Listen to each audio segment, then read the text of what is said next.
Good. All right. Well, welcome everybody. Good morning. Monday morning. Lee, what are we doing? We're back in the toolbox again this morning. I think are we trying to work out what and where and how and why and when we use all these fancy things that are being sent in our direction, as opposed to ducking and avoiding drones flying around and other strange things that are soon to be in our airs and on our streets. But yeah, I'm a little confused. So maybe you better pick up from there. Thanks, Ivan. Morning, everyone. I hope you all had a good weekend. And yeah, we're diving into how can we take advantage of 4IR technology. And that comes from the premise that we embrace it in some way or another. And I think the first thing I want to say is whether we accept and embrace or take it on board or not, it's coming. It might not be coming at the speed that you think, actually, because I think everybody, has this fear that it's going to be, it's coming fast. And I interestingly read an article that was commenting. It was an article that was written at the beginning of this year, and reflecting on an article that was written in 2016 that said in 2020 there will be 10 million self-driving cars on the road, and there's hardly a one. There are cars that can do a lot of assisted driving, like parking and automatic braking and those kinds of things, or cruise control on highways, but an actually fully autonomous car is actually a lot more difficult than people realize. And so things are going to go not as fast as you think. On the other hand, a lot of the technologies that I spoke about on Friday already are around us, and we're not even aware of it. Most of it is in our phone. So you're using it and it's there. It's already mines, as I said to you, already are using self-driving cars. 3D printing is already happening. So there's so much that we're not even aware of that is in actual fact happening, and so it's here to stay. How do we take advantage of it? And I just want to sort of launch with a story, and I'm going to use it in the context of South Africa because I think for a developing country, 4IR technology feels like it definitely, for many, feels like a double-edged sword.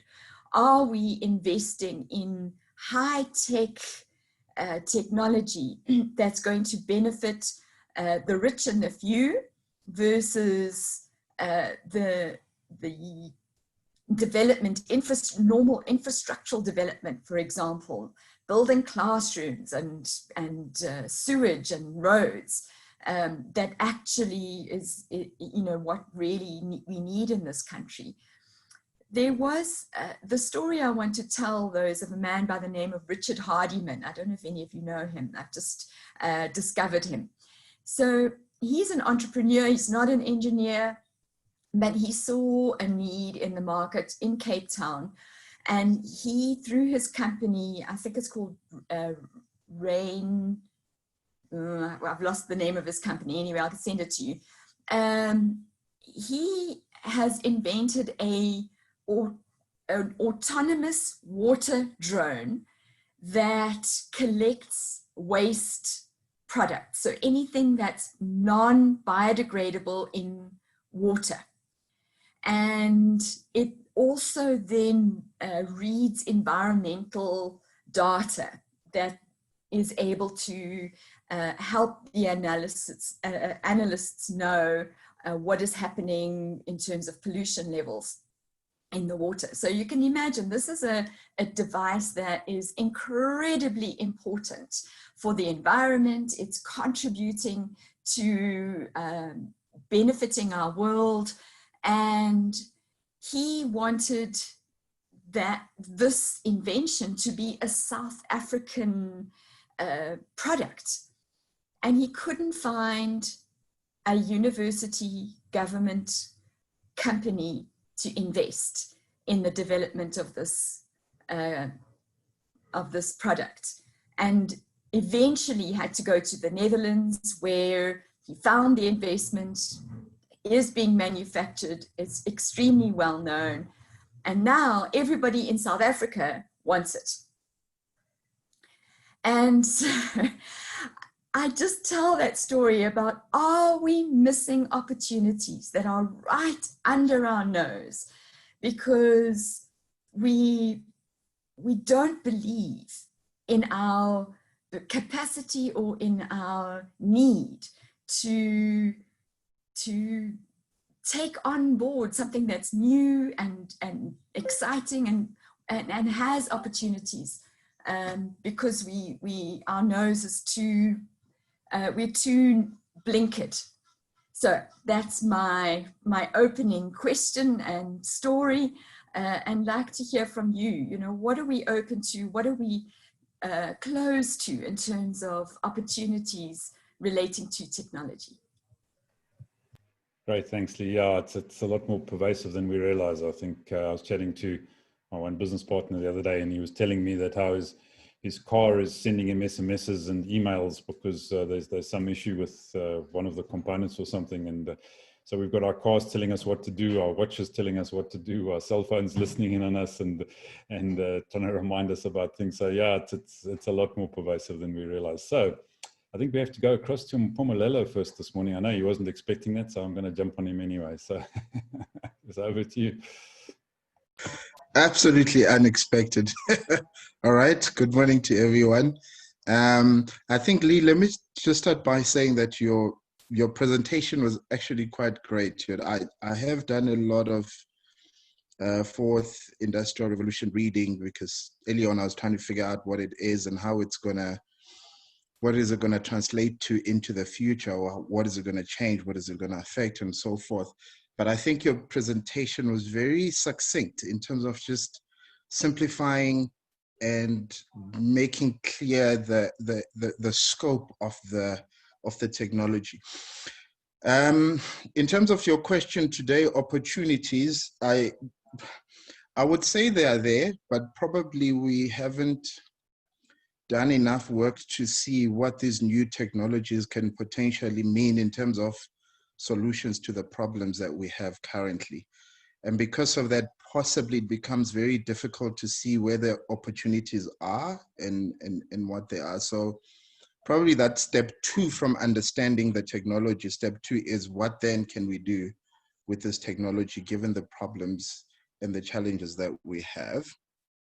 I also got a sense on Friday that that's what you were trying to get to with your presentation, and it dampened your spirit a bit that we pointed out all the other problems that technology can bring. So having said that, I possibly think on my side, whether it's through wisdoms or in any other ways, is there a way that we can start looking at 3D printing as an example? What does it mean in terms of what can be done so that we are clear about the opportunities? I'm not sure if we clear enough about what potential opportunities are there.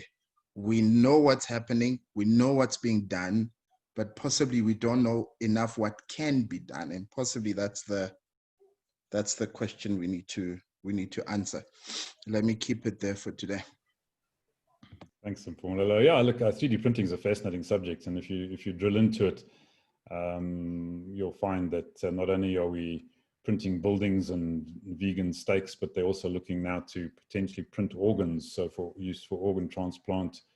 One of the recent developments in that particular environment is the ability to print with multiple different materials. It was one of the restrictions in the early days of it. You could only print with a single type of material. And they're now developing printers that can actually use multiple different materials. So, for example, if you think of printing a building, you need to be able to print the reticulation inside the wall at the same time as you're printing the wall. So it all gets printed in a single process. It's quite phenomenal technology when you drill into it and the things that it's able to do. But anyway, that could take us all off on a completely different tangent, but I think a very good question. So thanks for that one, Mpumalelo. So, right, let's get across to Stella next. Sure, that was unexpected as well. Morning, everyone. Yeah, this is, I'm sorry I missed Friday. I will make effort and listen to Friday's recording. But I was just thinking the accessibility of the advanced technology to everybody.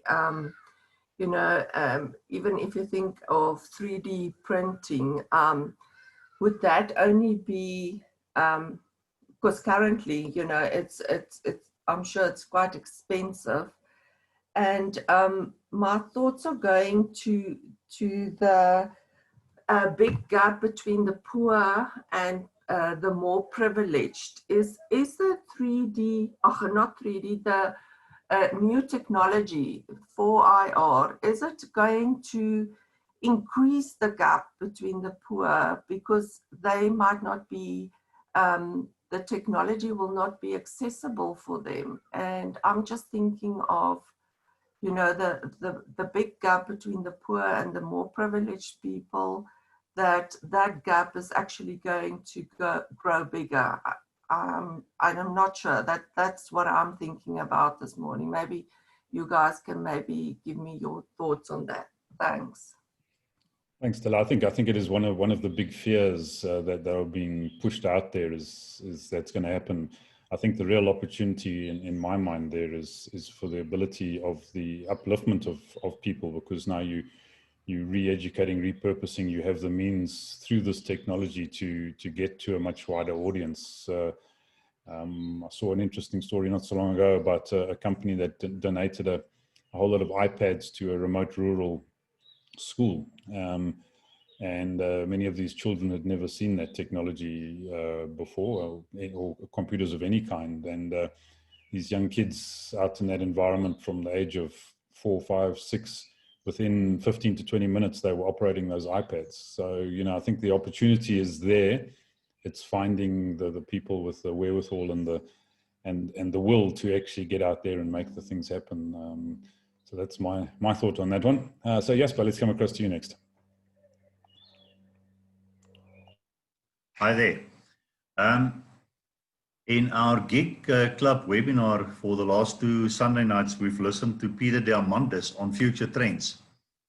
And his big thing on that talk was what will happen when the whole world will be connected, 8 billion people with not just cell phones, but then the Internet of Things, and literally anything that you want to ask or think, you can then ask this cloud-based massive brain, and they can spit it out to you and you can have the answers. But I think that then also led to the question of do you believe what you see? And I was just thinking of Google. If you put any question in Google today, you get an answer immediately, millions of pages. But as you work through the millions of pages, probably 50% contradict what the other party is saying. So you would still need this this discernment to say, but what is really true? And I'm just thinking the power of this kind of technology, and already the masses are basically oblivious of how they are being manipulated. Now imagine if this whole thing is connected worldwide, and you get, you know, and selectively you get your senses bombarded with the so-called truth out there. So I'm thinking of how it can be good and bad, because the good is that the analogy of the one example he raised there.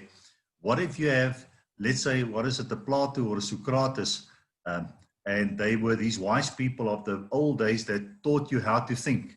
And that was Peter Diamandis' thing as well. Think for yourself. And they can make an avatar of all the information that ever existed on a Plato or a Socrates, and use the example of a Tony Robinson, who's a well-known self-help guru in America. They're busy with a project right now where they do an avatar of Tony Robinson, and all his videos and all his teaching and all his books and everything is written so that it will become an app. Obviously, you'll pay for it, but it becomes an app on your phone that you can then ask Tony, and then the Tony avatar will talk in Tony's voice and give you advice. So you'll have him as a personal mentor. So I can see some practical possibilities, but I'm also saying, wow, we really need to teach people how to think for themselves and not just believe that because it's written in Google or somehow the so-called prevailing knowledge that is necessarily based on truth. So yeah, so that's my input. Thanks, Jasper. Yeah, we don't believe in teaching people how to think at all in this forum. So, you know, thinking is thinking is one of our key things here. Yeah, get people to think, give them resources to think. So, Una, what are you thinking?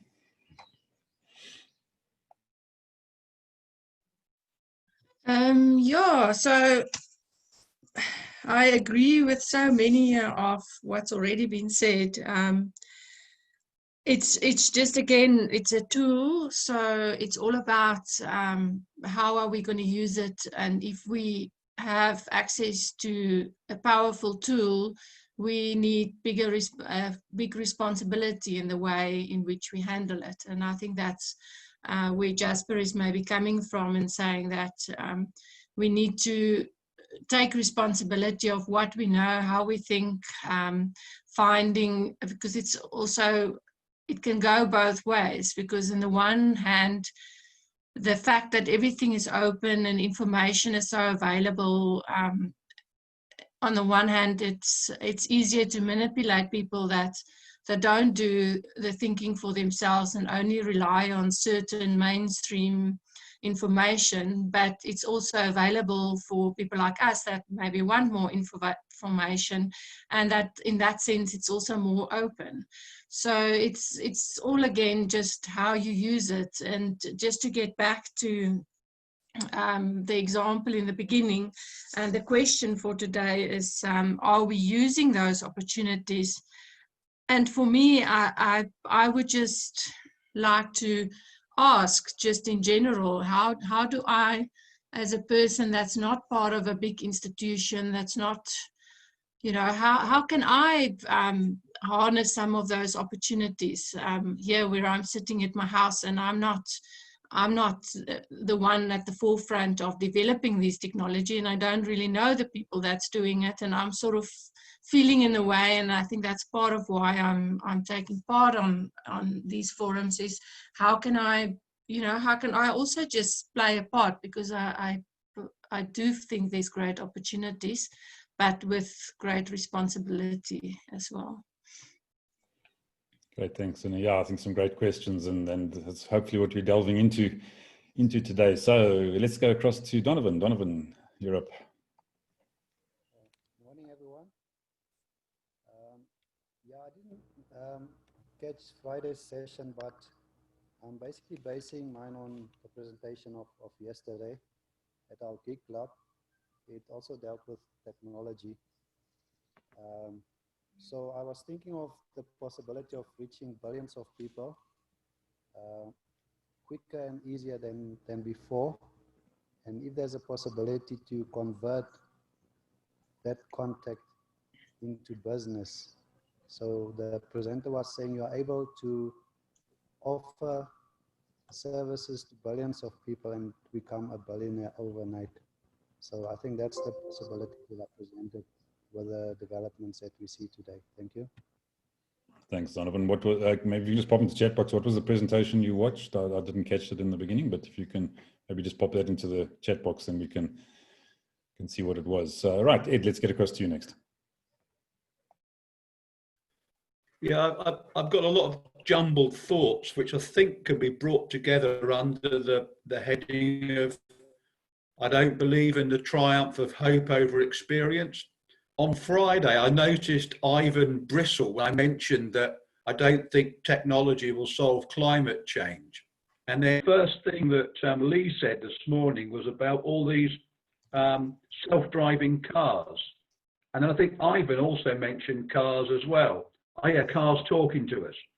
And it made me think back 50 years to when I had a big crush on a singer called Joni Mitchell.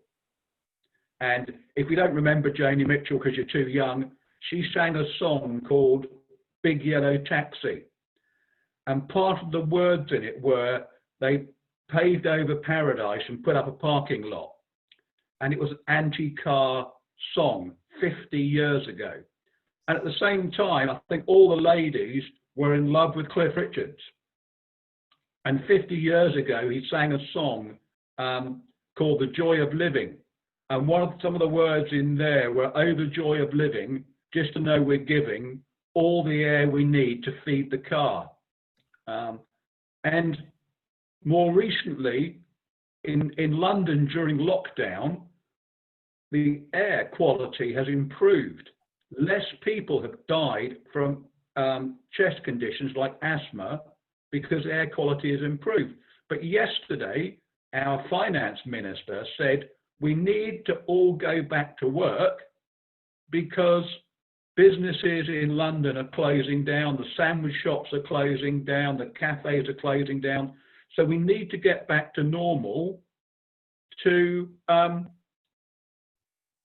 help the sandwich shop. Never mind that we're going to pollute the atmosphere again.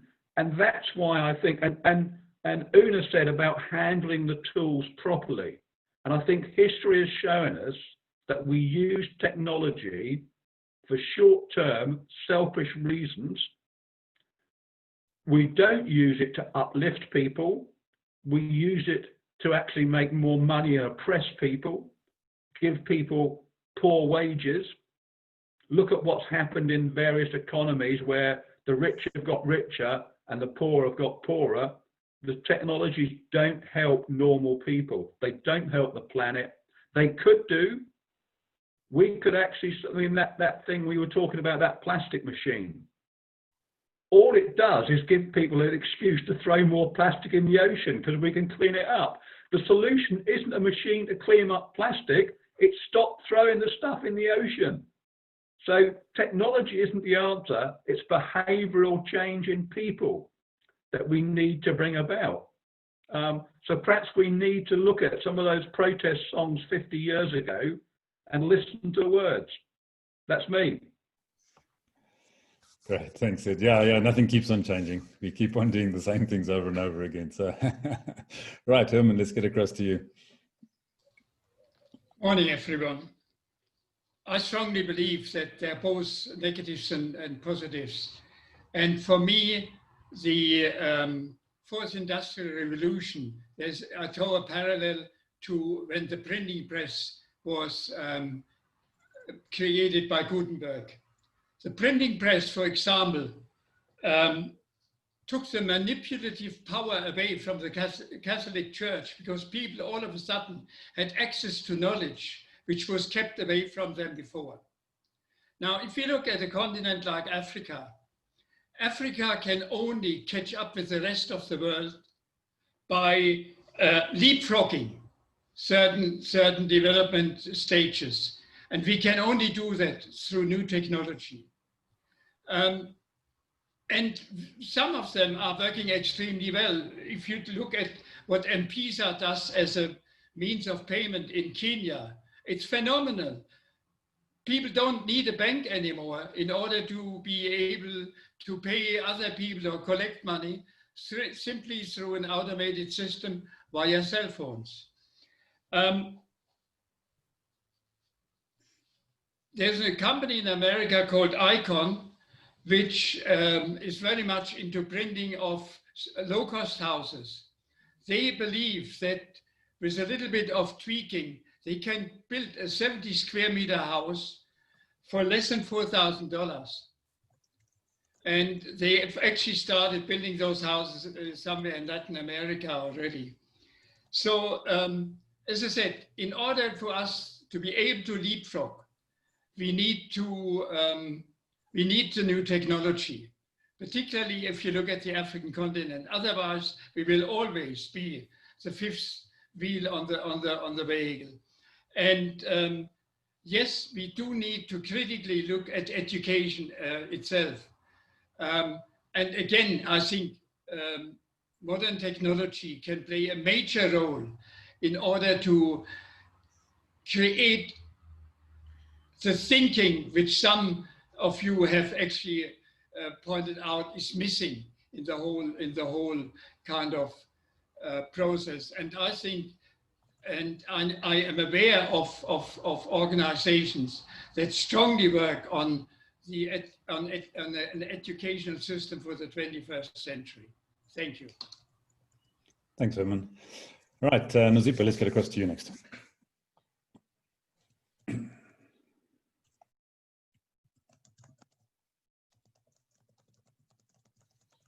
Nazipa, are you there? I see you've unmuted your mic, but we're not hearing you.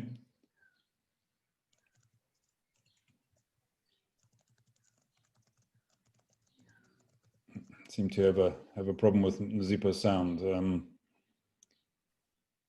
Okay, Nazipa, I think what I'll do is I'll pop across to Cecile, and maybe you can see if you can sort your sound out in the meantime. Okay, guys, I am listening, but I can't talk because I am sorting out water issues in our complex. No one's got water and everyone's up in arms. So talking about fourth industrial revolution, it's the first revolution if people don't have water. So, but I'm listening. Okay, thanks, Cecile. All right, have fun with your water. So, Master, let's come across to you next. Yeah, thanks. I happened to, after missing the session on Friday, I happened to listen to a YouTube where President Mbeki, I think it was somewhere back in 2016, when he was talking about the fourth industrial revolution, and he was narrating a story where he said in a meeting, and for an hour or two, presentations were made about the fourth industrial revolution. And no, I don't think it's 2016, it's far back, because, yeah. And then he said for the first time, he heard the word Wi-Fi. He did not understand what Wi-Fi was, because at that time, just before the Wi-Fi became quite popular in the country. Now, one of the things that the development of technology presents is it can be an enabler for where things are not happening and make things easier. And for those that are in leadership and who are to take decisions in terms of what direction we need to take in terms of technological development may feel threatened, because there was this saying that there are people who are called the BTs, people who are born before technology, and they happen to be the decision makers as to what needs to happen in terms of development. So that can also pose a very serious challenge, depending who do you have as a leader to make decisions on the direction or the strategy to take in terms of the development of technology. Yes, there might be resistance, but that resistance is also informed by greed, and at times informed by anything that will threaten our comfort zone. But one of the things that I don't think we will ever get right is any development if we think it around the rich and the poor. That trajectory is a human factor that needs some more, like, I don't know what, but any development, if we may think it along those lines, we will always be held back, because that gap is actually exacerbated by people depending on whether they are greed inclined or they want to uplift other people. Even if the technology was to uplift the poor people, but if the rich does not want those people to have access to that, they will always hold it back, even if it enhances their lives. So it's a matter of how people think, and we can't stop the development, and it will always be there, and it unfortunately will have those consequences of deepening the gap or broadening the gap between the rich and the poor. But I mean, personally, I think that particular trajectory or that particular concept of between the rich and the poor is not going. I mean, if we are to think like that, it's not going to be resolved in that space of the fourth industrial revolution.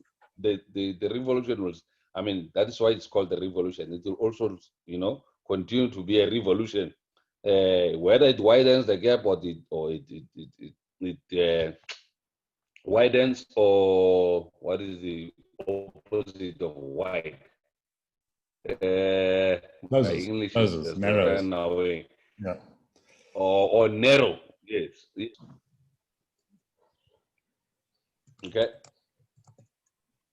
Thanks, Master. Yeah, look, it's an interesting challenge, and I don't think there are any perfect solutions out there. But yeah, I encourage you to go and have a look at that Shenzhen video. It's very interesting what happened to that town, which became a mega city as a result of technology and the lives of the people in it. So yeah, that's interesting. Nazipa, let's see if your sound is sorted. If not, we'll go across to Trevor to wrap up.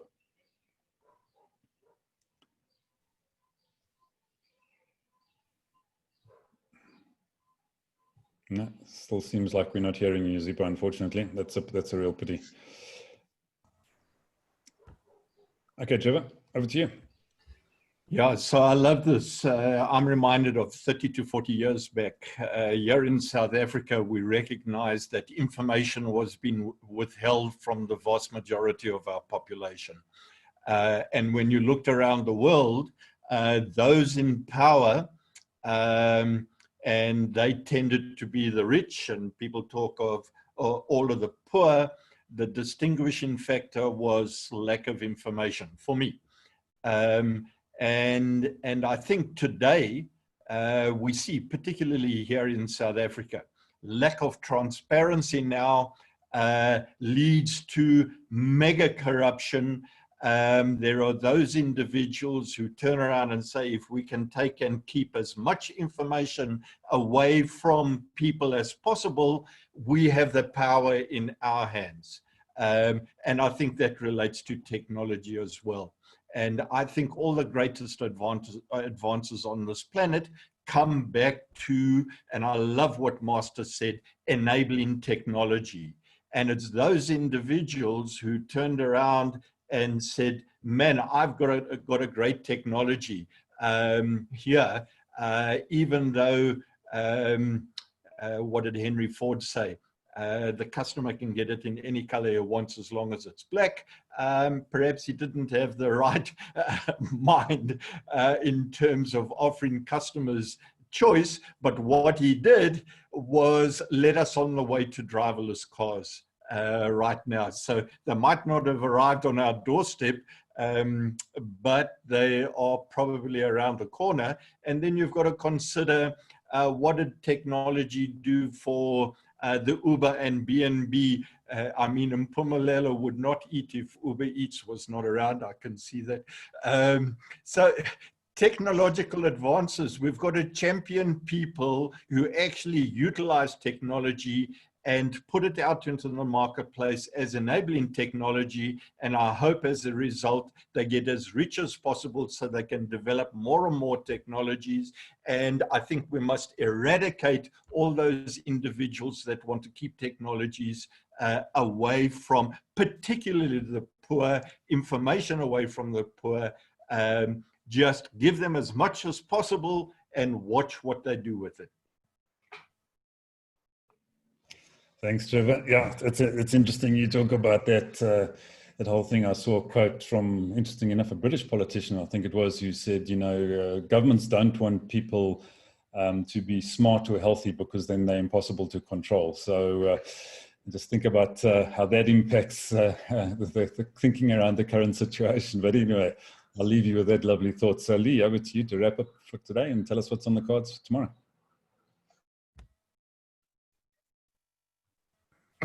Thanks. I was just reading Nozipo's comments, and I think don't go before you've read them because such great input. Thanks, Nozipo. Yeah, good discussion. and you know, Una's right. You know, we can talk in terms of generalizations, but how does it relate to us?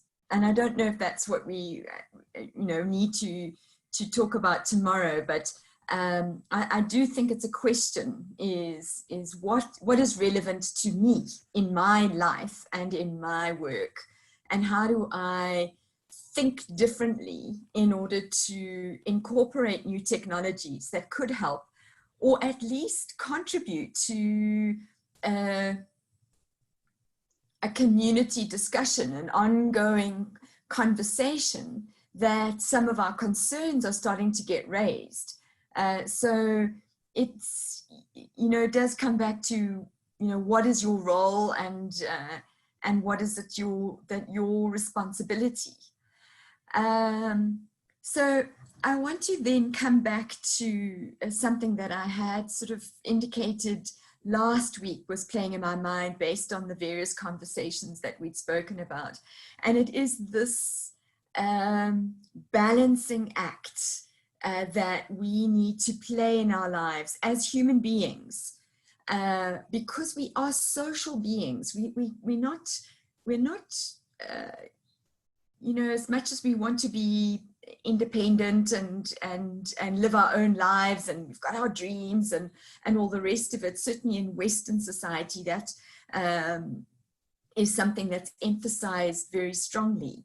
But what is this balancing process that we need to live with between the needs and the rights of individuals versus what is required, or what is expected, or what is our responsibility in relation to the social, the community, the broader base of people that we form a part of? So it might be a philosophical discussion, but I think it has very practical implications for our lives. So individual versus community, let's talk about it tomorrow. Great, thanks, Leah. When I see you unmuted, did you want to add a final comment in there? No, I'm fine, thanks. Yeah. Okay. All right, super. Thanks, everyone. Have a fantastic day further, and leave Trevor and myself to play with our virtual cats, and we'll see you on the morning. All right, go well. Cheers.